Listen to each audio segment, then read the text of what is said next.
আমরা যদি বিরোধে লিপ্ত হই তাহলে পরাশক্তিগুলোর সুবিধা তখন আমাদের কাউকে দিতে হবে ট্রানজিট, কাউকে দিতে হবে সেন্ট মার্টিন, কাউকে দিতে হবে দেশের অর্ধেক। 24-এর ছাত্র নাগরিক অভ্যুত্থানের পরেও যদি সেই বিরোধ আমাদেরকে খায় তাহলে এতগুলো তাজা জেনজির রক্ত বৃথা যাবে। চিল্লায় বলো ঠিক কিনা?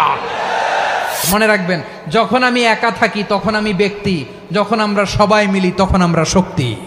What are the drawbacks and disadvantages of division, social and political division in the society? Disunity. আমরা যদি বিচ্ছিন্ন হই, একে অপরের যদি মারামারি করি, একজন যদি আরেকজনের কাফের ফতোয়া দেয়, আমাদের কি ক্ষতি? এক নাম্বার ক্ষতি হচ্ছে আমরা যদি বিচ্ছিন্ন হই আমাদের শক্তি কমে যাবে, আমাদের পাওয়ার আমরা হারাবো। আমাদের কি হারাবো? পাওয়ার। মনে রাখবেন, যখন আমি একা থাকি তখন আমি ব্যক্তি, যখন আমরা সবাই মিলি তখন আমরা শক্তি। তিনি আমাদের সামনে এগিয়ে যাওয়ার দরকার আছে না নাই? তাহলে আমরা যদি নিজেরা বিরোধে লিপ্ত হই আমাদের ক্ষমতা, পাওয়ার ছুটে যাবে। আমরা এই পাওয়ার হারাতে চাই না, ঠিক কিনা বলেন? রব্বুল আলামিন ঠিক তাই বললেন। রব্বুল আলামিন বললেন, খবরদার, ওয়াতিউল্লাহ ওয়া রাসূলাহু ওয়া লা তানাযাউ ফাতাফশালু ওয়া তাযহাবা রিহুকুম ওয়াসবিরু ইন্নাল্লাহা মা'আস সাবিরিন। আল্লাহর আনুগত্য করো, নবীর আনুগত্য করো, কিন্তু খবরদার নিজেরা বিরোধে লিপ্ত হয়ো না, নিজেরা মারামারি করো না, তাহলে তোমাদের শক্তি কমায় দিবে কে? ফাতাফশালু, তোমরা সাহস হারাবা, ওয়া তাযহাবা রিহুকুম, তোমাদের শক্তি কমে যাবে, পাওয়ার কমে যাবে। তাহলে আমরা যদি নিজেরা মারামারি করি, আমরা নিজেরা যদি বিচ্ছিন্নতায় লিপ্ত হই, আমরা যদি মতানৈক্য করি, তাহলে আমাদের শক্তি কমে যাবে, ঠিক কিনা? আমরা শক্তি কমাবো। আচ্ছা, ছোট্ট একটা বাঁশের কঞ্চি যদি আপনারা দেয়, পায়ের মধ্যে ধাক্কা দিয়ে ভাঙতে পারবেন না? এরকম বাঁশের কঞ্চি যদি 20টা একসাথে জোড়া লাগায় দেয়, ভাঙতে পারবেন? দিলে ভাঙা যাবে না? এরকম চিকনি 20টা বাঁশের কঞ্চি একসাথে লাগাই দিলে ভাঙতে পারবেন? কারণ যখন আমি একা থাকি তখন আমি ব্যক্তি, যখন আমরা সবাই মিলি তখন আমরা শক্তি।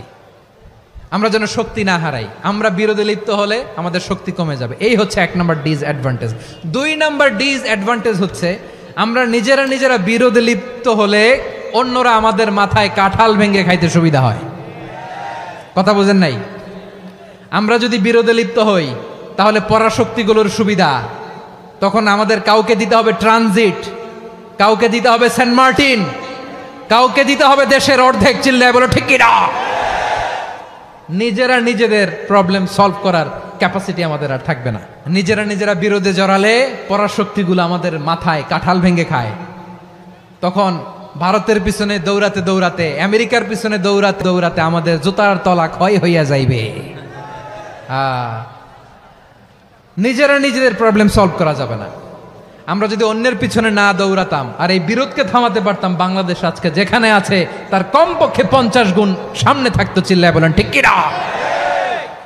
তাহলে 1 নাম্বার ক্ষতি হচ্ছে আমাদের পাওয়ার লেস হয়ে যায়, আমরা দুর্বল হই যদি আমরা বিরোধ করি। 2 নাম্বার হচ্ছে পরাশক্তিগুলোর সুবিধা নেয়। 3 নাম্বার হচ্ছে আমাদের উন্নয়ন, দেশের উন্নতি, অগ্রগতি, এটা স্থবির হয়ে যায়, এটা বাধাগ্রস্ত হয়। প্রিয় ভাইয়েরা, ইউনিটি, ঐক্য হচ্ছে একটা দেশের উন্নয়নের মূল ভিত্তি। ইউনিটি অফ এ কান্ট্রি, এটা হচ্ছে একটা সাস্টেইনেবল ডেভেলপমেন্ট, সোশ্যাল স্ট্যাবিলিটির জন্য এটা অনেক গুরুত্বপূর্ণ। এজন্য বিরোধের কোনো স্থান আমরা দিব না, আমরা ঐক্যবদ্ধ থাকবো ইনশাআল্লাহ। বলেন, আর কখনো কাউরে কাফের বলে গালি দিবেন? তুই জাহান্নামী বলবেন?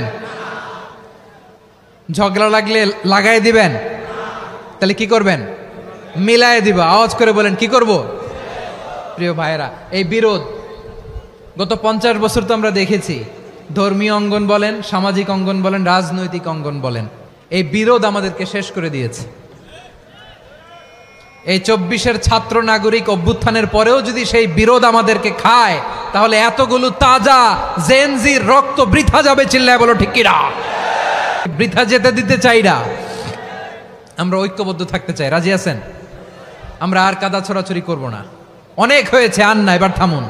অনেক হয়েছে, আন্না।